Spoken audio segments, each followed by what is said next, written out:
这不就是施泽墨吗？这并非是施泽墨。啊？下墨迅速，墨色光润黑亮，笔势顺畅，墨骨出澄。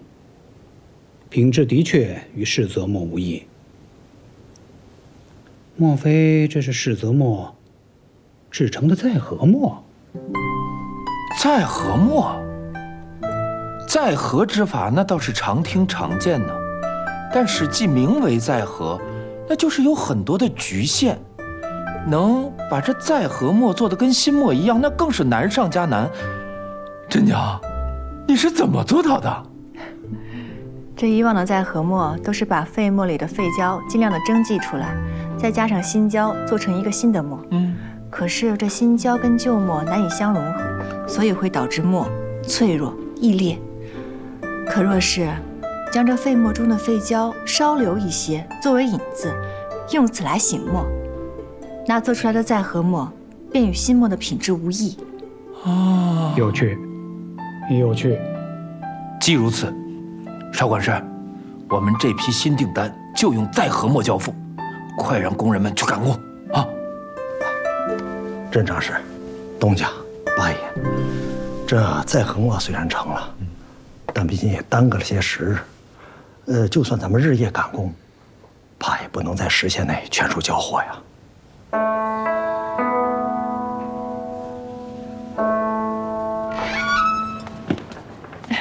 邵大哥，你们家七栋，我们东家睡觉呢。睡觉？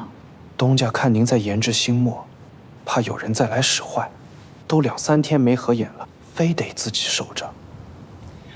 我这里有一些帖子，想劳烦他帮我送到墨轩，我进去看看他。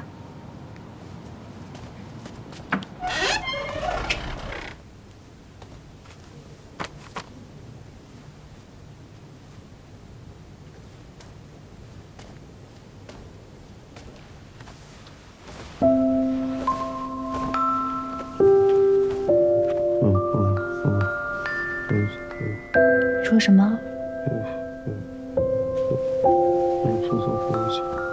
什么？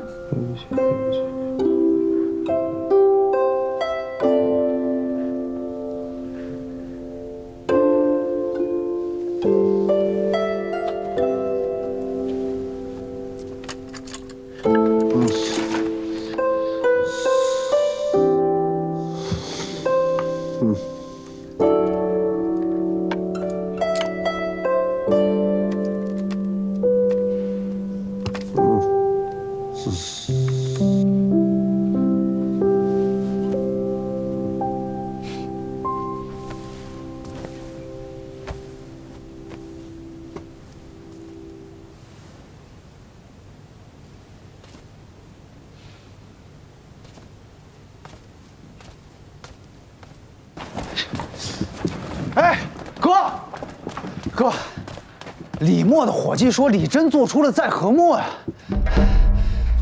慌什么？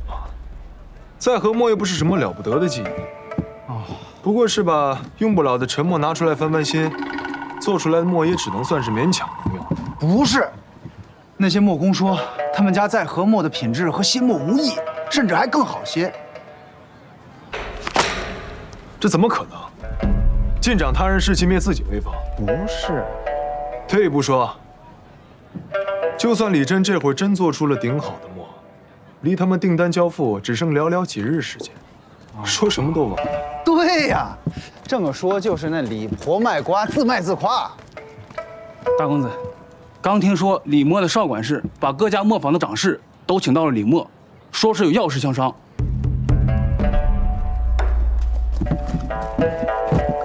盯着。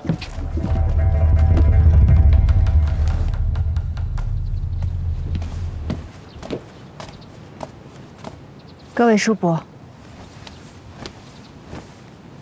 这李默进来的事情，想必各位叔伯早已知晓。今日请大家来此，是有一样东西想同大家分享。邵管事，劳烦您分给大家。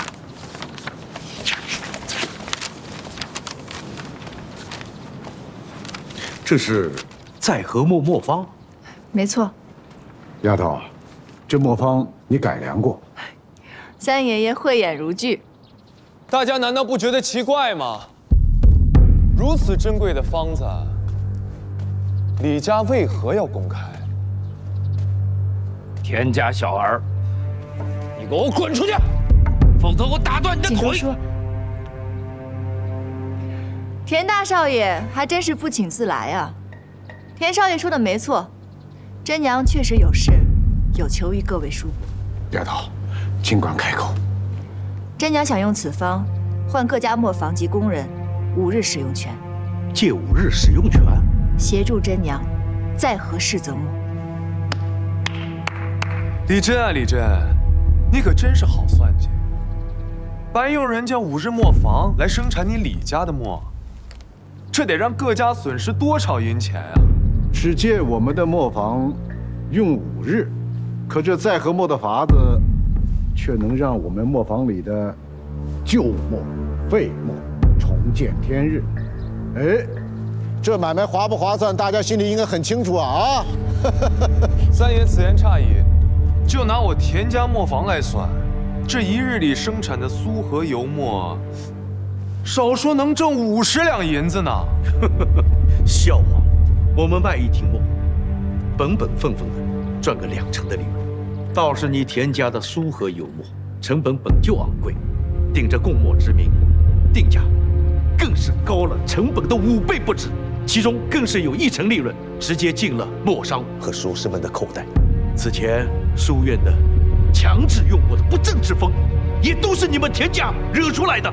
谁家开门做生意不为利啊？我田磨上上下下那么多磨工要养家糊口，我当然有责任让大家过上好日子啊！哎呀，真是有意思，有意思。田少爷不请自来也就罢了，还非要赶这儿挨上一顿骂，岂不是得不偿失？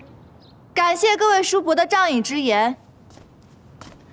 真娘也有句肺腑之言：这磨坊乃是各家磨坊立身之本，向不外传也是理所应当。但真娘想，若是墨守成规，那最终会自困手脚。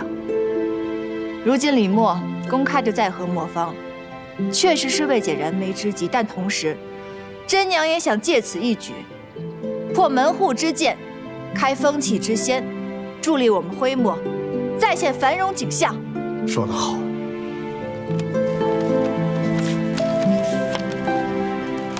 郑丫头，李默现在和磨坊负责整个徽州墨业，陈默愿领订单300铁。多谢三爷爷。诸位，有我陈继如担保，大家尽可放心。潘默愿认150铁。谢潘掌柜，我也敢以潘默信誉担保，诸位不必担心。我黄默认领100挺，于默认领50挺。真娘，感谢各位叔伯。七祖母，之前积压的世泽磨的订单，如今都已经如期交付了。干得漂亮，这丫头，你辛苦了。李默的难关终于渡过去了。真娘，你能让徽州那么多磨坊倾力相随，你合的已经不只是墨了，是我们徽州墨业的人心呐。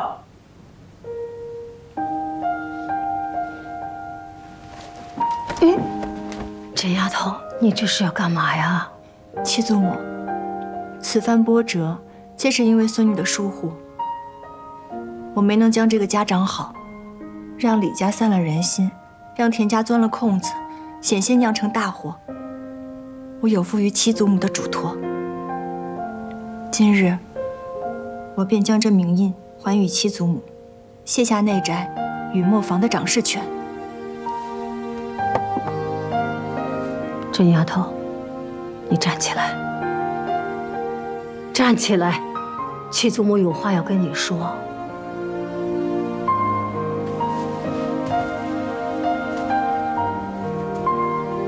七祖母不允许你这么说自己，你这个老祖母，大睡了一通，一觉醒来，我们李默，我们李家，好的不得了，这订单都接不过来呀。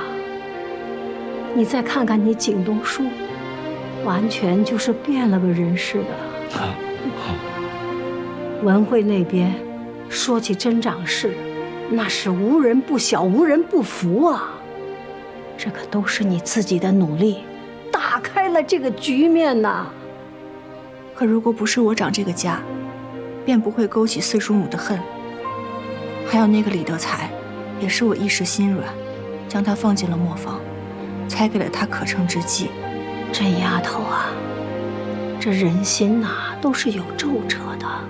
可你是个坦荡之人，没有那些曲曲绕绕的，做人直接，处事真诚。七祖母只需提醒你一点，以后遇到事情要多思那么一寸便可。真娘知道了。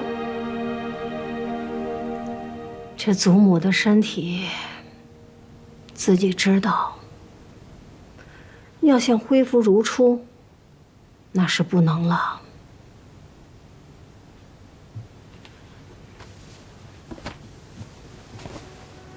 真娘啊，七祖母想让你继续撑住这个家，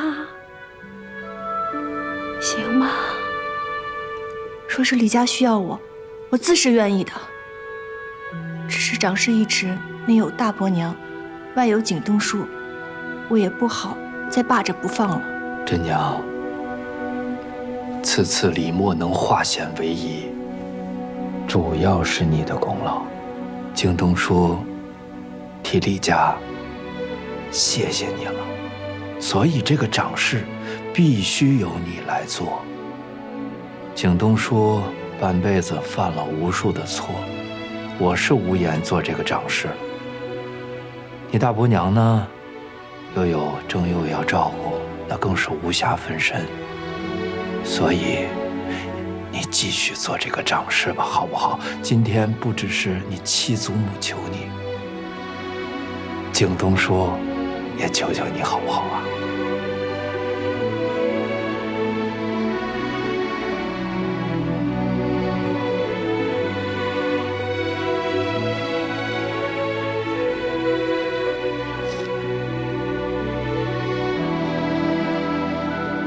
既然七祖母和景东叔如此信任我，那我便继续做下去。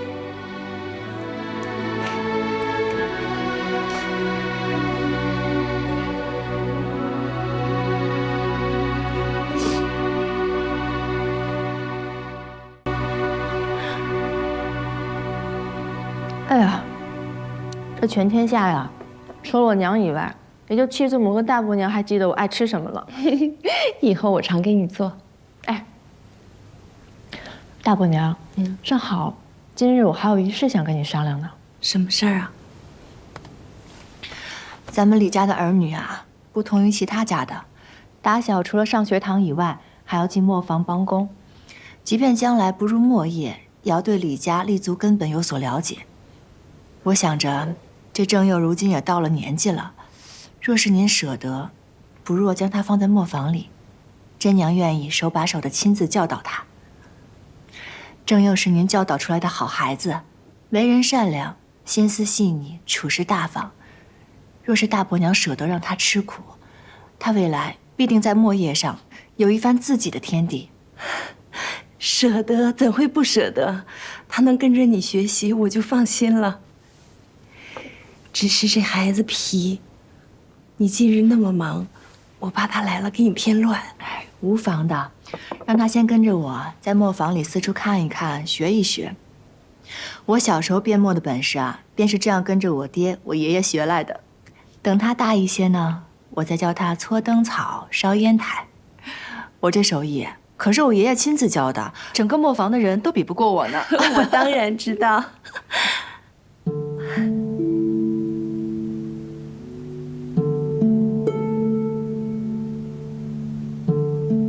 大伯娘真真是惭愧。我做了对不住你的事儿，你还处处想着我。真娘，大伯娘今天来就是要郑重的向你道歉，是大伯娘不好，大伯娘做错了。都过去了，大伯娘，我从来没有放在心上。这一家人不就是欠来欠去，还去还来的吗？恩也好，怨也好，越算不清的，这才是家人。快坐吧，大伯娘，来，坐。大伯娘这手艺啊，比我娘做的还好。以后我常给你做。哎，不许哭啊，大伯娘，今日是个高兴的日子，咱们都开开心心的啊。好。好吃。这哥哥，你先让我看看嘛。这可是我第一次烧出烟台，当然要赶快拿给甄姐姐看。我也要学烧烟。你呀，还是先长到能够到烧烟的台子再说吧。哼，甄姐姐，甄姐姐，甄姐姐，你烧出自己的烟台了。这是你自己烧的啊？是正佑哥哥自己烧的烟台。正佑，甄姐姐曾经教过你什么样的烟台才算是好烟台？须得色黑细腻，质地轻薄才是好烟台。甄姐姐，这个火候还不够，是不是？哎，你还差得远呢。你呀，正佑，虽然这烟台呢算不上绝好的烟台，但毕竟是正佑第一次烧出来的，值得纪念跟鼓励，很好。来，今日我跟你们讲讲爷爷们当年制墨的故事，好不好？好。甄姐姐，因为没烧出好烟台，大爷爷真的让景东伯伯和景福伯伯在雪地里站了整整1天吗？对呀。正佑，你说说看，为什么没有烧出好烟台呀？景东叔和景福叔没有烧出好烟台，是因为外面在下雪，烟棚里比平时冷，所以点烟的时候，油温也得比平时更高些才行。没错。我懂了，我这就来回去烧一把。别着急啊。甄姐姐，郑瑞也懂了，郑瑞也要跟哥哥一起去烧烟台。好，去吧，别摔着啊。慢些。大伯娘，甄娘，哎，幼儿有没有捣蛋呀？正想跟您说呢，您看看，正佑烧的。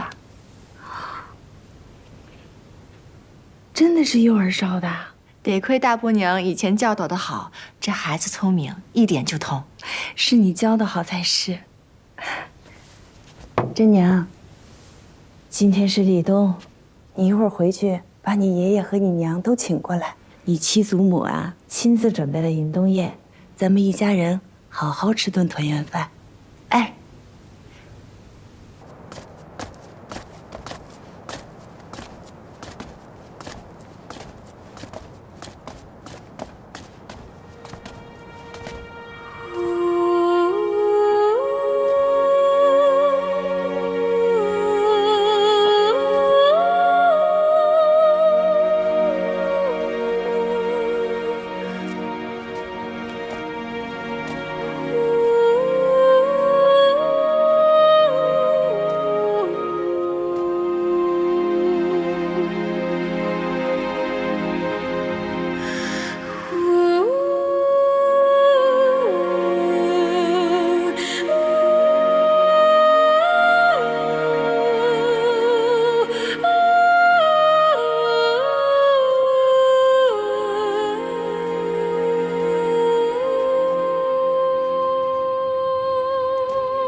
就好。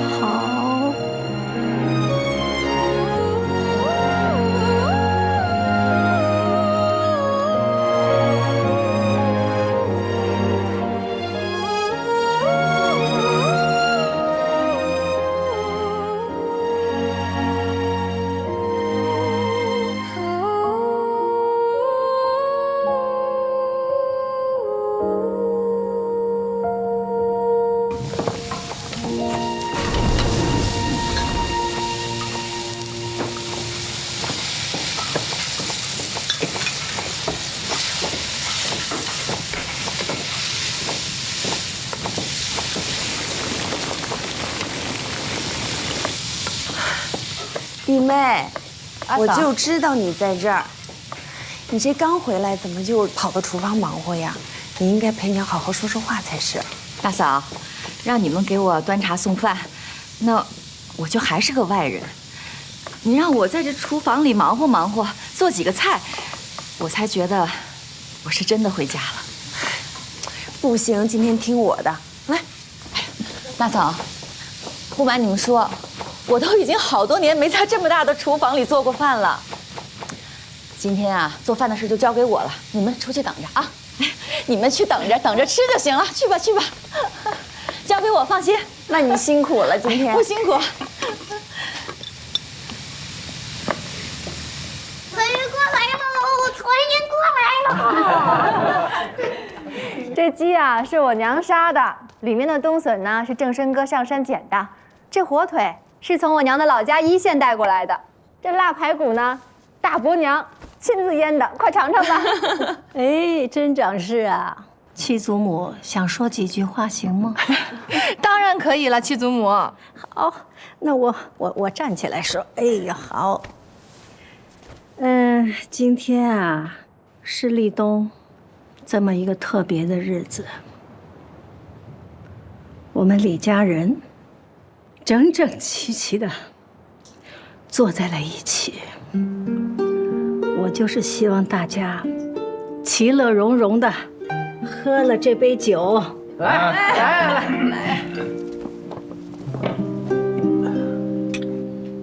好喝了。啊，都坐，来，赶紧吃起来，吃起来，动筷子。哎呀，好，秀娥，你那什么时候生啊？算算日子，差不多立春之后吧。这日子好啊，这孩子啊肯定有福气。就是。德良啊，你这个砚台做得不错呀，都有人找我说要向你买砚台呢。哪里，还过得去。哎，你那可不是过得去，你现在是大掌柜了。振良哥的生意可好了，听说还有这么大一方砚台被人订走了。是吗？好好学学啊。那个，今天大喜的日子，我爹在老人家有件大事要宣布一下，是吧，爹？啊，对，这句话憋在心里很久了。磨坊修缮好的时候，我就想，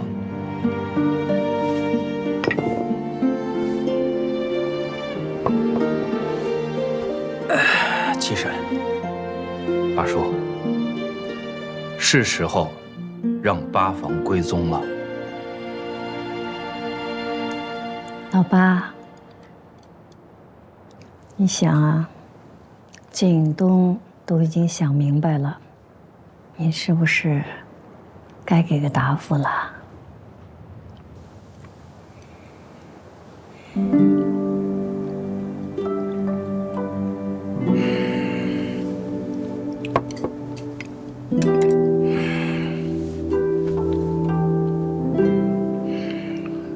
七嫂，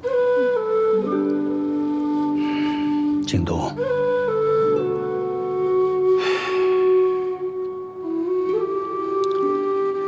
，13年前，公莫失利，确是八房之过。八房自请出族，李金水愧对李家在先。金水曾立下誓言，此罪不赎，八房绝不归宗。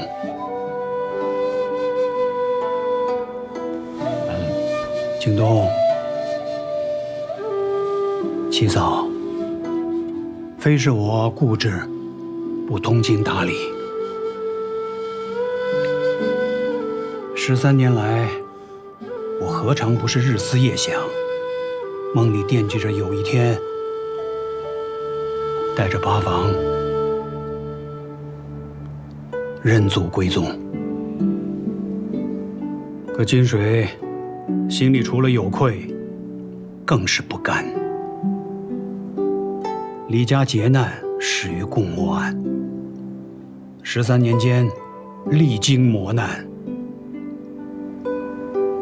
金水虽已年迈，也发誓不再之墨。但如今，我愿意拼得这个残年。祝景东，祝我家真娘重得共墨权，共墨权重回李家之时，方是我李金水归宗之日。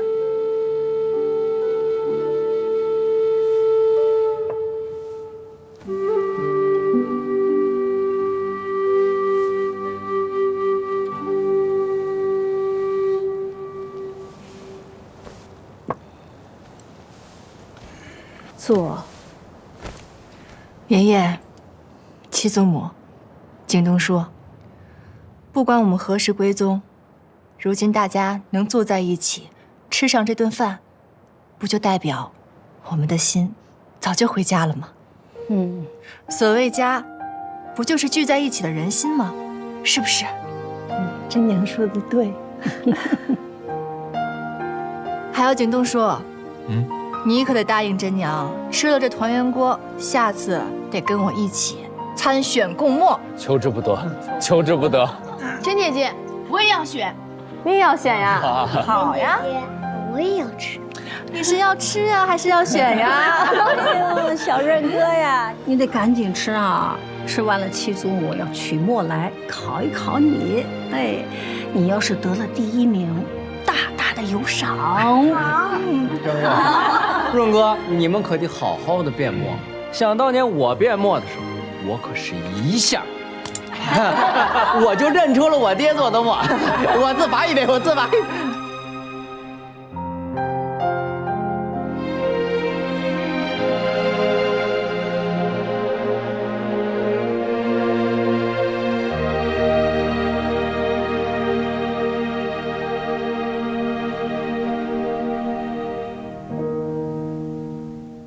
东家，磨坊发钱了，曾长是让我全领来了。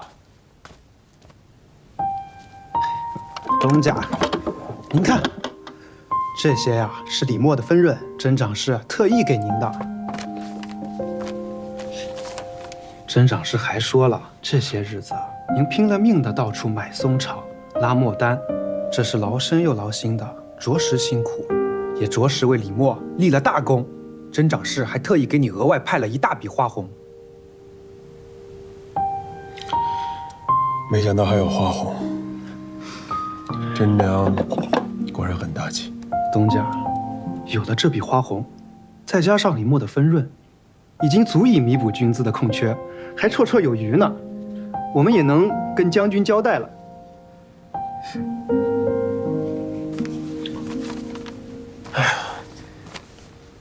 哎，甄姑娘呢？今日立冬，她自然是与家人团聚去了。哦，对了，东家，方才翠俏姐派人传来口信，说是晚上让您去她那儿一趟，商量商量这易后生后续之事。这是您之前嘱咐我给翠俏姐置办的东阿阿胶，这可是我好不容易从当地邮商那边寻得的。如今年关将至，这个东西啊，可真难找。好啊，要离开这小屋子了，也要离开李墨了。嗨，有甄姑娘在，这有什么可担心的呀？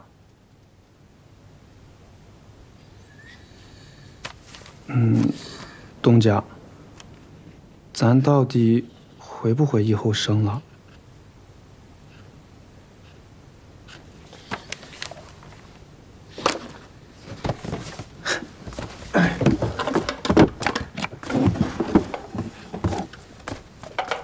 没想到才这些时日，阿弟便能补齐军资缺额。我没有看错人，将军更没有看错人。重回疫后生，你有什么打算？自然是要想法子继续扳倒田家，给我们老爷、大少爷还有姑奶奶报仇。馄饨都堵不上你的嘴，阿姐又没问你。那我问你，你倒是说话呀！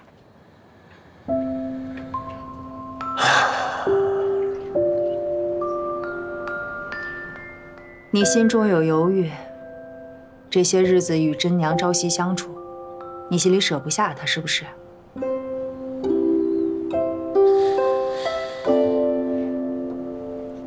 阿姐，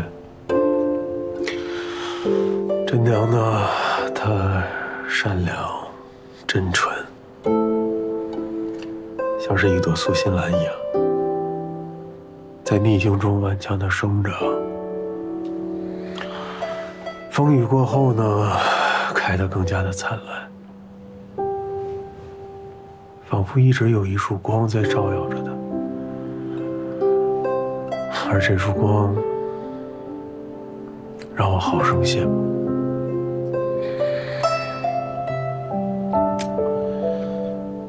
不过我这见不得光的身份，哪敢有什么奢求？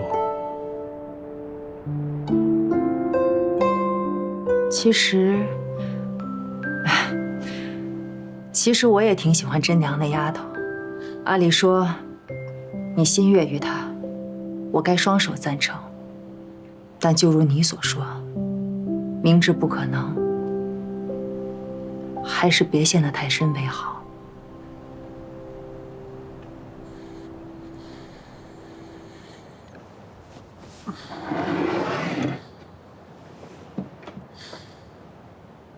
契书，以后生所有的契书给我。等着。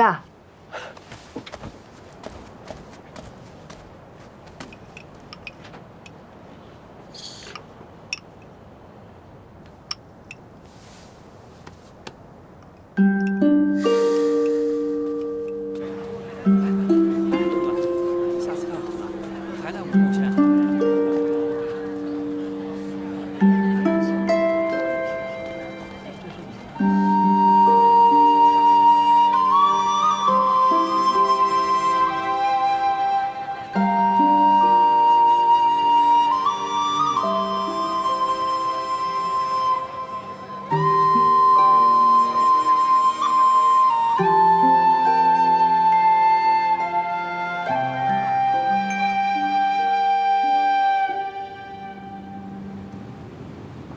齐老夫人，您请看，这是南京寿阳公主的邀帖。哦，寿阳公主的生母杜贵妃啊，生辰将至。哦，寿阳公主呢，就想找一家既有实力又有新意的磨坊，制定一批生辰墨。哦，这个消息一传出来呀，各县凡是有制墨这个行业的，都争着抢这个机会呀！啊，我琢磨着，田家有供墨权，自然少不了他那一份啊。但是我作为墨务官，还可以再举荐一家，所以特意跟您来问一下，您看李家愿不愿意去南京走这一趟啊？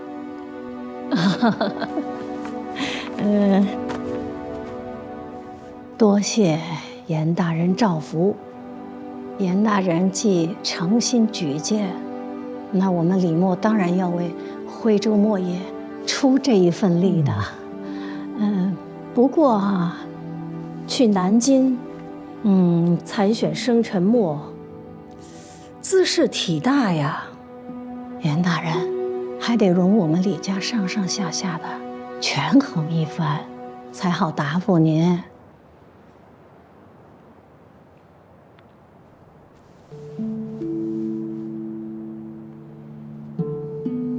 七祖母，真娘认为咱们李家要去南京，参选公主府的生辰墨。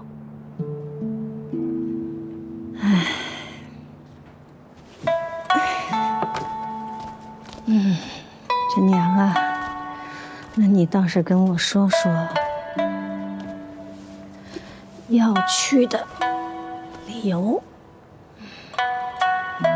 七祖母，这些日子啊，我们的磨坊终于有了些起色，无论是墨种，或者是销量上，也可以跟田家、陈家相比肩。不过，别说是跟我们李墨最鼎盛时期相比，哪怕是跟10几年前我们还是共墨之家时相比，七祖母，你没事吧？没事，喝点茶。没事，你说，我听着。我说，就算是跟10几年前，咱们李墨还是共墨之家时相比，那也是差得远。所以若是我们的眼光只是居于这徽州的一时一地，我们只是跟田家、陈家相比，那目光还是短了一些，这步子也难以再往前迈上一步了。这些时日，我跟那些跑商的打交道，我发现咱们销与外地的墨，这利润大部分都被他们给赚了。若是我们想赚到大头，那我们就必须把李墨的名声带出徽州。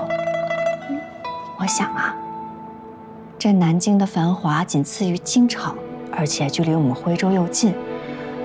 孙女此次去南京，不光是为了生辰墨，我想去探一探，看看那南京市场如何。若是好，有合适的店铺，那就开一间我们李墨的分店，就从南京开始，重振我们李墨的名声。好。可是真娘啊，天外有天，人外有人，你有把握吗？七祖母，只有走出徽州这个地方，我才能知道别人有多强。仙女此次去南京，不为一举多魁，只为去见一见更广阔的天地。哪怕输了也无妨，正好可以看清自己的位置，看清前方的道路，再踏踏实实的带着咱们李墨往前走。您说是不是？甚好。哎呦，咱们的真娘啊，这番筹划能让我看见未来，有大气象啊！七祖母，那这南京的事，我就交给你来做主了。七祖母，你就别笑我了，还不是您教的好。我还在担心一件事儿。您说，这山高路远的，你一个人去南京呢，我肯定放心不下的。你在家里选个人带着一起去，相互有个照应。好。不瞒您说，七祖母，我已经想好了。我想带着正生哥一起去，他如今对墨法已经十分的熟练了，并且跟三叔母那里学到了很多雕版的本事。我想，既然是做寿礼的墨，那这雕版自然要下些功夫。这样正生哥既可以帮我，还可以施展自己的拳脚。好。除此以外，我还想再带一个人。大伯娘，这佑哥是学墨的好苗子，未来也是我们李墨的顶梁柱。我想带他一起去见见世面，让小佑哥看看这全天下最好、最名贵的墨是什么样的，感受一下墨的独到之处，也让他自己悟一悟墨道。大伯娘，您可愿意？好。我当然愿意了。你为幼儿考虑的这么周全，大伯娘要怎么好好谢谢你呢？大伯娘，你别跟我客气了。哎呀，你们没有出过这么远的门儿，这天寒地冻的，你们这一行也得1个多月时间吧？那你们要带的东西得备齐了才行。娘，那我就不在这儿陪您了，我去给他们备东西去。去，大伯娘您别急，慢慢来。哎，李家的世泽墨卖得好，这田家的苏合油墨也被逼得降了2成的市价，如今已经亏损不少，这也是他们咎由自取。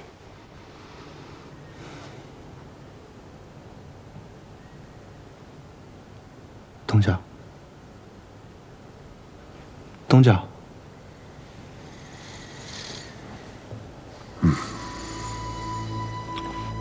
虽说押了货就等于结了仙界，但也不必如此割肉赎回。也许他们还有什么其他的动作。你把田本上给我定死了。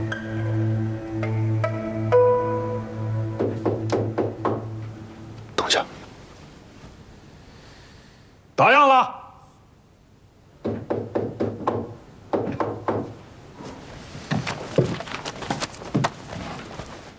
哪位啊？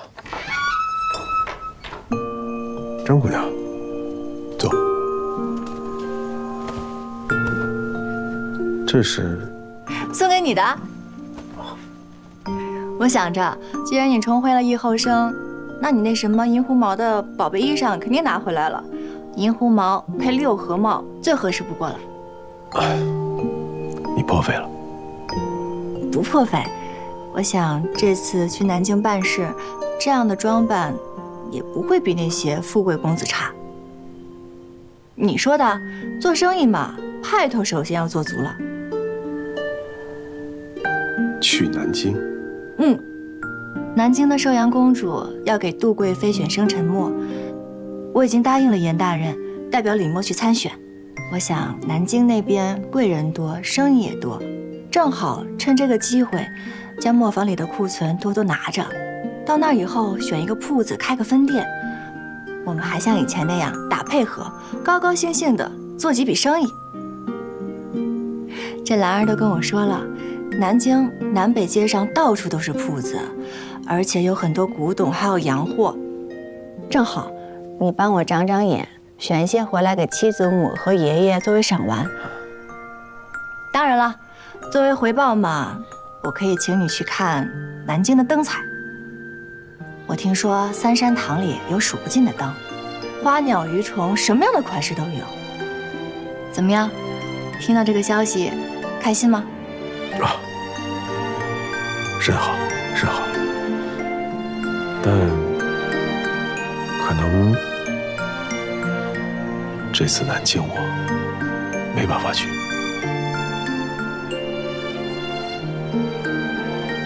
哦，对，我听说如今倭寇闹得凶，骑车在前线，应当是十分的吃紧。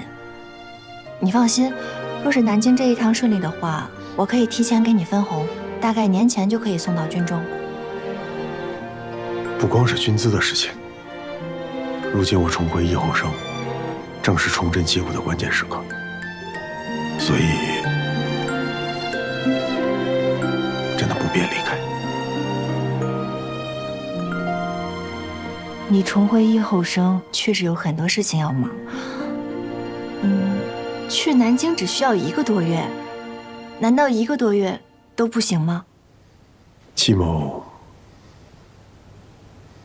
可能日后无法兼顾在李默的差事了，所以今日正式向你请辞。咱们的合作到此为止。当然，你不用担心，这南京我还是有些人脉的，明日我就帮你书信几封，帮你安排好。前段日子也要谢谢甄姑娘对我们的关心和照顾。不必了，方才是我一时头热，自说自话了。戚东家，你是能人，也是潇洒男儿，我不该拘着你。这刘贺帽就当我送你重回翼后生的贺礼。真娘祝戚东家鹏程似锦，前途无量。我先走了。不必送了。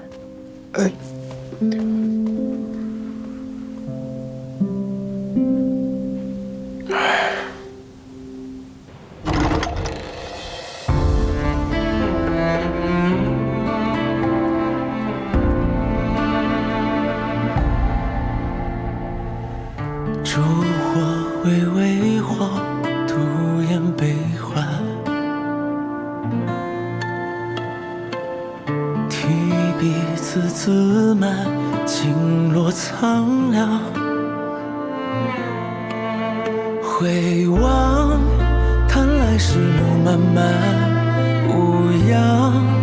半月在空影一上，19年的牵绊，可以卷年华。请把黑暗中等待的光，化作风霜后心的方向。信任让人不慌不乱不孤望。请把还能再相遇的他，当作是命运赐的希望。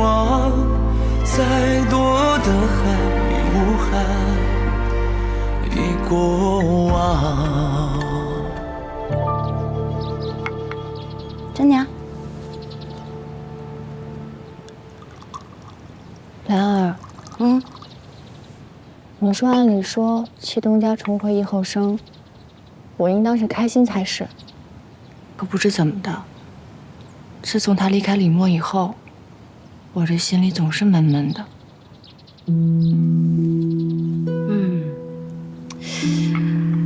这说理说呀，东风吹粉酿梨花，几日相思闷转家。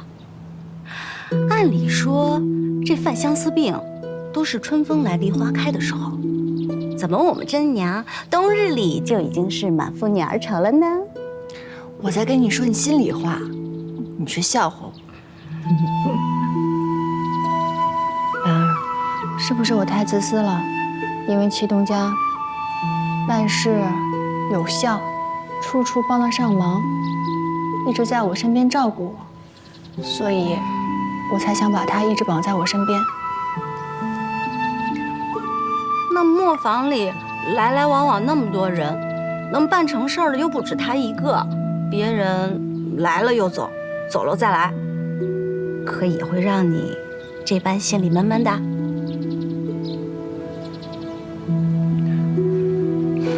我不知道。哎呀，你别叹气了，他怎么想的，我们不清楚，也不必费神去琢磨。这关键的是你怎么想的呀？你连自己的心思都没捋顺，那你岂不是在这自寻烦恼吗？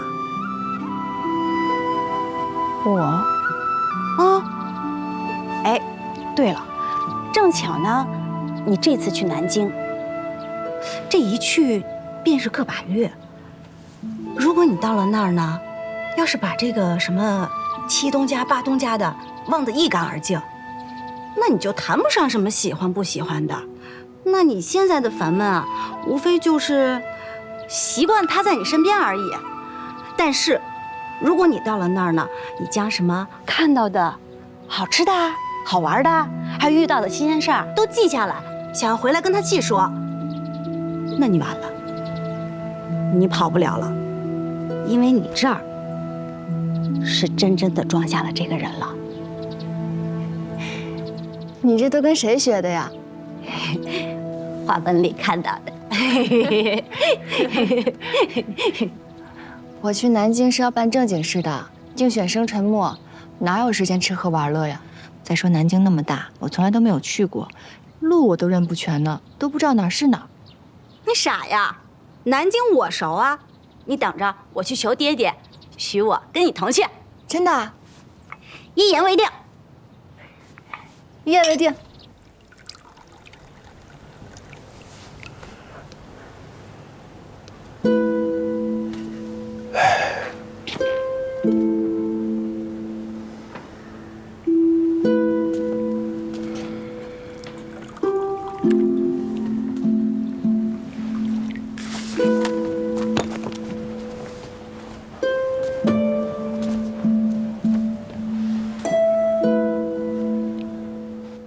今日来信，你看看吧。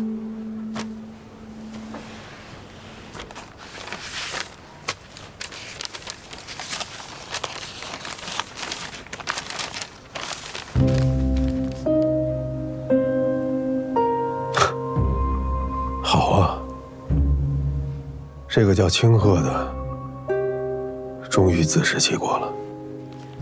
言官们领头，将好几桩官司一并告到了通政司。圣上便是再宠爱，也会顾及朝上的议论。据说有1月未接见了。如此看来，过不了多久，这个秦鹤就会被圣上所抛弃。到那个时候，田家可就再无倚傍了。这苍蝇终于飞到这清鹤头上了。田家尝到了攀龙附凤的甜头，必会如法炮制。听说田本昌此次参加公主府私墨竞选，就是为了攀上寿阳公主。放心，阿姐，论智墨，甄姑娘绝对不会输的。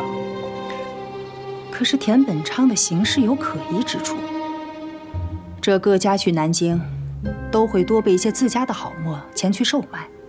可田本昌反倒提前将存下的苏和油墨低价给清空了。此趟去南京，带了上千两的银子。我明白了，清鹤不行了，他是想去南京，攀附更高的权贵。阿姐，我得去趟南京，我要查查这个田本昌到底要干什么。哎，真娘，这就叫三山街，就像是咱们徽州的四宝街。这是最繁华的街吗？对啊。哎，小姐，我看一下这个，你自己逛逛啊。去吧，去吧，去。真有，看墨。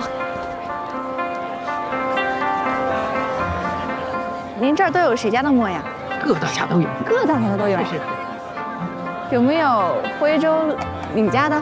李家？嘿，还真有。您看，这样还真有。你看，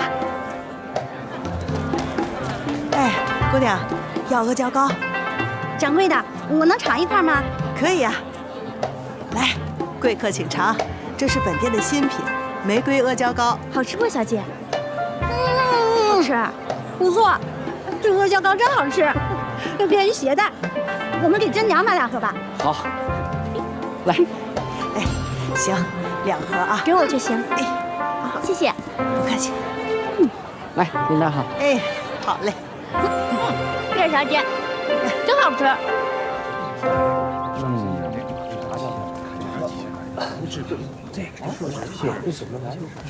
还是都真有点。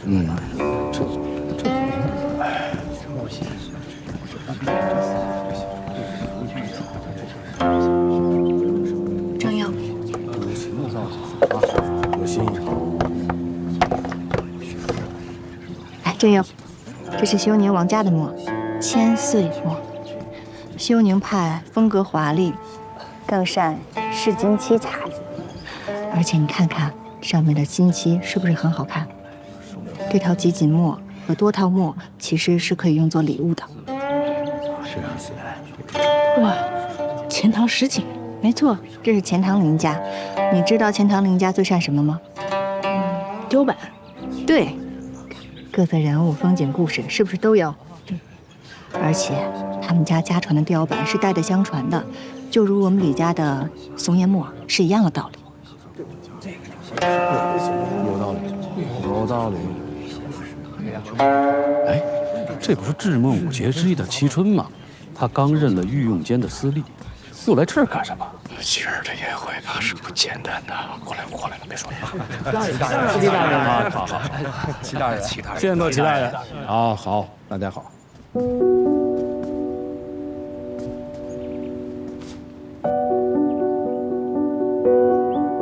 华儿，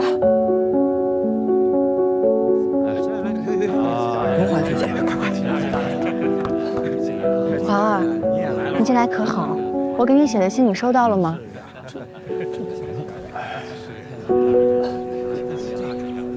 公主到。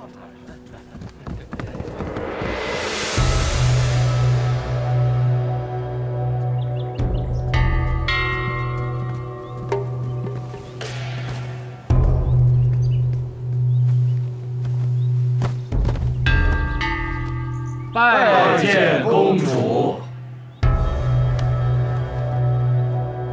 都起来吧。谢公主。齐思丽也来了。公主换服。民女田荣华拜见公主。涉县田家有幸，此次请来齐思丽代表田墨参选公主府生辰墨，定当竭尽全力呈上好墨，为贵妃娘娘贺寿。田荣华，我在京中似乎听徐婉提过你的名字。婉婶婶也常同民女说起公主殿下的孝心，民女极为感佩。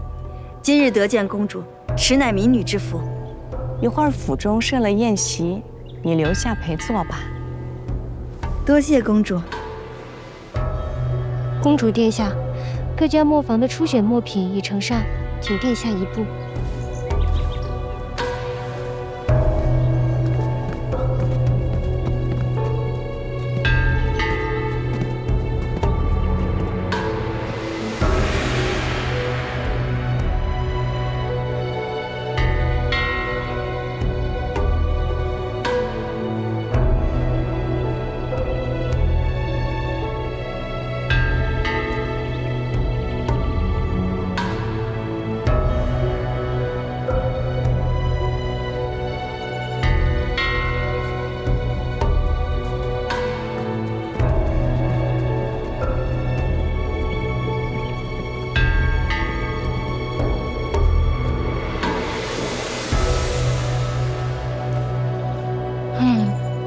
都很好，但也都不够好。本公主想为母妃定制的生辰墨，不是这些寻常的名贵木种，也不是徒有其表的寿墨、佛墨。本公主想为母妃定制的墨，里外都得独一无二，要符合母妃的心性、品格，但也不能失了皇家尊仪。所以本公主决定给各位1月期限，1月后将新墨奉上，由本公主亲自品评。得选生辰墨者，也可获公主府3年的私墨之权。还请诸位制墨之家好生权衡，不要让本公主失望。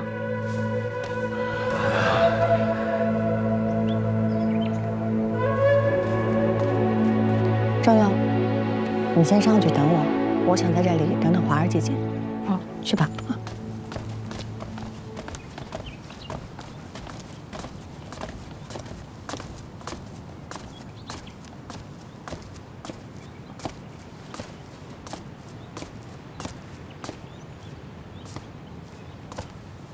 听他们说，你是李老八的孙女。李老八为何不亲自来选呢？爷爷近来身体欠妥，况且前些年丁指名仕后就再也没有碰过墨了。老顽固。本以为这次能跟他亲自比个高低，谁知李家竟派个姑娘前来，真可是无人了。晚辈虽然年轻，但是我制墨的水平跟本事都是我爷爷亲自传授的，学的更是李墨正统。方才我做的墨，前辈都没有近身一看，此言未免太过于草率了吧？你的奇岩古墨是好，在和墨，想法也有几分机灵。在你这个年纪，有这般制墨水平已经相当难得。但是想要赢我，还得再追个几年。赶紧回去喊李老八来搭把手吧。多谢前辈的点评，可晚辈是李墨长士，代表李墨来参选，理所应当。前辈放心，晚辈定会制出李墨最高水准的墨，到时候与前辈好好的比试一番。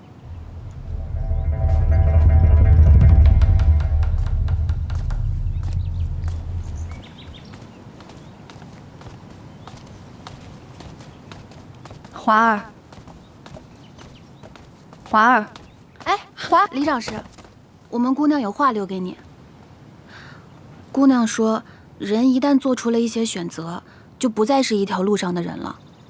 如今她已是京中贵女，而你只是一介商贾末将，又是竞争之敌，别再言及往事，往后也不必再见了。